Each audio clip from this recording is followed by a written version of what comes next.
Sir, Lok Sabha ఎన్నికల సాక్షిగా Congress BRS వారి ఎజెండాలు రూపకల్పన చేసుకుంటున్నాయి. కాళేశ్వరం మేడిగడ్డ ఇష్యూ రేపు తెలంగాణ ప్రభుత్వం ఎమ్మెల్యేలు 40 బస్సులు పెట్టబోతున్నారు. నిన్న Uttam Kumar Reddy power point presentation, KRMB Nalgonda సభ. ఎట్లా చూస్తారు? అంటే కృష్ణానది ఇష్యూ అంటే తెలంగాణ అస్తిత్వాన్ని ఓన్ చేసుకొని తామే తెలంగాణ రక్షకులుగా, కాంగ్రెస్ తెలంగాణ భక్షకులుగా చూపెట్టాలన్నది టీఆర్ఎస్ స్ట్రాటజీ. సో బీఆర్ఎస్గా మారిన తర్వాత తెలంగాణ అస్తిత్వవాదాన్ని బలంగా వినిపించే అవకాశాన్ని టీఆర్ఎస్ కోల్పోయింది, ఎంతో కొంత కోల్పోయింది.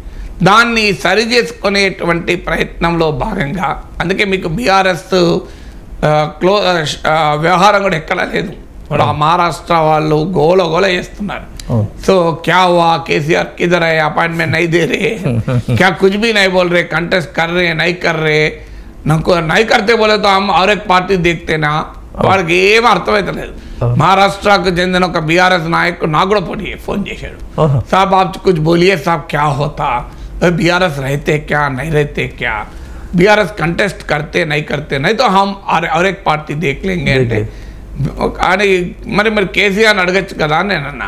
ఓ కేసీఆర్ नहीं मिल रहे ना साहब, क्या करना, कोई भी नहीं बोल रहे అంటున్నాడు. సో ఎవరు చెప్పడం లేదు, ఏం చేయాలో అర్థం కావడం లేదు అని మహారాష్ట్రకు చెందిన నాయకులు, ఒరిస్సా నాయకులు వాపోతున్నారు. వాళ్ళ పరిస్థితి ఇందులో కొంతమంది ఆల్రెడీ సర్దుబాటు కూడా చేసుకున్నారు. ఇప్పుడు గిరిధర్ గొమాంగ్ ఒరిస్సా మాజీ ముఖ్యమంత్రి వెళ్ళి కాంగ్రెస్లో చేరినట్టున్నారు. సో కాంగ్రెస్లోనో బీజేపీలో చేరిపోయాడు ఆయన.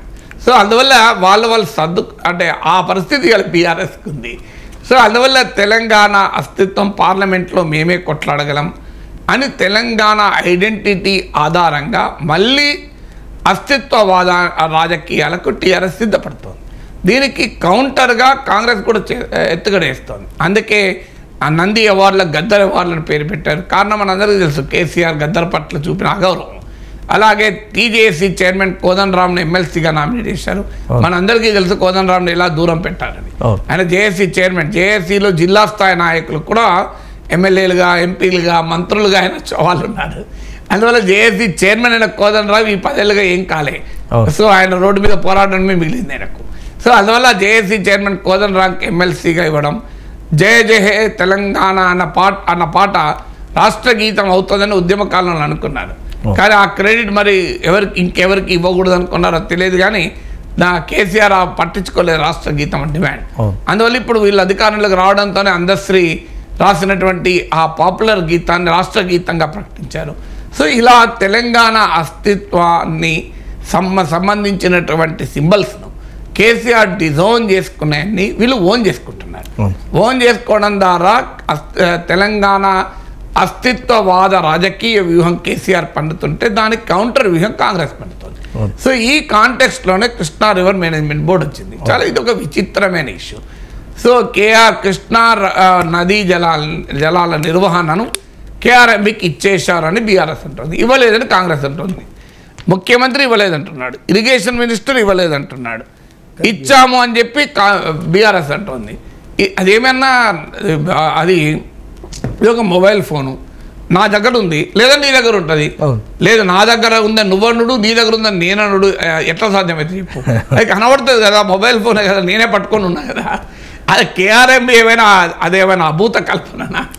కానీ కృష్ణా నది ఎవరి చేతులు ఉందో తెలియదా. సో దాని మీద విచిత్రమైన రాజకీయం. సో కృష్ణా నది బోర్డు పరిధిలోకి పంపించారు ప్రాజెక్టులన్నీ. అయ్యవి ప్రాజెక్టులు ఎవరు కంట్రోల్ చేస్తారో కనబడదా? కేఆర్ఎంబి అధికారులు కంట్రోల్ చేస్తారా, లేకుంటే తెలంగాణ ఇరిగేషన్ డిపార్ట్మెంటల్ కంట్రోల్ ఉంటుందా? అందరికి కనబడుతుంది కదా. దీంట్లో ఎందుకింత రాద్ధాంతం? అసలు విషయం ఏంటంటే కృష్ణా నదీ జలాల పంపిణీ కాలేదు. ఎందుకంటే తెలంగాణ ఏర్పాటు సమయానికి ట్రిబ్యునల్, బ్రజేష్ కుమార్ మిశ్రా ట్రిబ్యునల్ కృష్ణానదీ జలాల పంపిణీ చేసేసింది. దాన్ని ఉమ్మడి ఆంధ్రప్రదేశ్ అంగీకరించలేదు, ఎందుకంటే అది మనకు నష్టదాయకంగా ఉంది. దానికి అంతకుముందు ఉదాహరణకు బచావత్ ట్రిబ్యునల్లో మిగులు జలాలను వాడుకునే స్వేచ్ఛ ఆ ఉమ్మడి ఆంధ్రప్రదేశ్కి ఉండే, అంటే Liberty to use the surplus waters. కానీ ఆ స్వేచ్ఛను కాస్త తొలగించి ఆ మిగులు జలాలను కూడా పంపిణీ చేసింది. అలాగే రివర్లో ఉండే అవైలబిలిటీ ఆఫ్ వాటర్ అంచనా వేయడంలో కూడా బ్రజేష్ కుమార్ మిశ్రా ట్రిబ్యునల్ అంచనాను ఉమ్మడి ఆంధ్రప్రదేశ్ అంగీకరించలేదు. అవును. అలాగే కృష్ణానది పైన కర్ణాటక కట్టిన అక్రమ ప్రాజెక్టులకు కూడా సక్రమం చేస్తూ కృష్ణానదీ జలాల ట్రిబ్యునల్ వాటర్ ఎలకేట్ చేసింది. సో ఈ కారణాల రీత్యా ఉమ్మడి ఆంధ్రప్రదేశ్ బచావత్ ట్రిబ్యునల్ అంగీకరించలేదు. ఆ తర్వాత తెలంగాణ ఏర్పడింది. తెలంగాణ వాదన ఏంటి అంటే కృష్ణానదీ జలాల ఏ నదీ జలాల పంపిణీ అయినా ట్రిబ్యునల్ ముందు ఒక రాష్ట్రంగా పార్టీగా ఉంటుంది. అప్పుడు ఉమ్మడి ఆంధ్రప్రదేశ్ పార్టీగా ఉన్నప్పుడు తెలంగాణ ప్రాంతానికి అన్యాయం జరిగింది. కృష్ణా పరివాహక ప్రాంతమేమో తెలంగాణలో ఎక్కువగా ఉంటుంది, కృష్ణా జలాల్లోమో వాటా తెలంగాణకు ఉండదు. అందువల్ల ఇది మాకు నష్టం అవుతుంది అనేది మొదటి నుంచి కూడా చెప్తున్నటువంటి వాదన తెలంగాణ. అందుకొరకే అసలు తెలంగాణ వాదమే నీళ్లు నిధులు నియామకాల ప్రాతిపదిక మీద వచ్చింది. అందువల్ల తెలంగాణ వచ్చాక కృష్ణానదీ జలాల్లో మా వాటా తేల్చండి అని తెలంగాణ అడగడం మొదలుపెట్టింది. దీనిపైన సుప్రీంకోర్టు కూడా పోయింది. సుప్రీంకోర్టులో కేసు వేసినప్పుడు కేంద్రం ఏమన్నదంటే మీరు విత్డ్రా చేసుకోండి, మేము ఆలోచిస్తామన్నారు. తర్వాత విత్డ్రా కూడా చేసుకున్నట్టున్నారు. సో ఆ కృష్ణానదిలో తెలంగాణ వాటా ఎంత తేల్చలేదు ఇంకా. సో ఆ వాటా తేల్చక బ్రజేష్ కుమార్ మిశ్రా ట్రిబ్యునల్ దీన్ని మళ్ళీ నివేదించి దీనిపైన తీర్పు రావాల్సిన అవసరం ఉంది. ఇది రాలేదు. ఆంధ్రప్రదేశ్ సహజంగానే దీన్ని వ్యతిరేకిస్తుంది. ఎందుకంటే ఎగ్జిస్టింగ్ స్టేటస్కు ఆంధ్రప్రదేశ్ కోరుకుంటుంది. సో తెలంగాణ దానికి కోరుకోదు. ఈ పంచాయతీ తేలలేదు కనుక కృష్ణానదీ జలాలపైన ప్రాజెక్టులు కృష్ణా రివర్ వాటర్ మేనేజ్మెంట్ బోర్డుకు అప్పచెప్పద్దు అనేది డిమాండ్. సో ఇది తెలంగాణలో పార్టీలకు అతీతంగా రాజకీయాలకు అతీతంగా అన్ని పార్టీల డిమాండ్. ఈవెన్ జాతీయ పార్టీలైన కాంగ్రెస్ బీజేపీ కూడా తెలంగాణలో కృష్ణానదీ జలాల వాటా విషయంలో తెలంగాణ కాంగ్రెస్ తెలంగాణ బీజేపీ ఒక రకంగా వాదిస్తుంది, ఆంధ్ర కాంగ్రెస్ ఆంధ్ర బీజేపీ ఇంకో రకంగా వాదిస్తుంది. ఎందుకంటే అది ఆయా ప్రాంతాలకు సంబంధించిన వాటర్ అవసరాలు కనుక.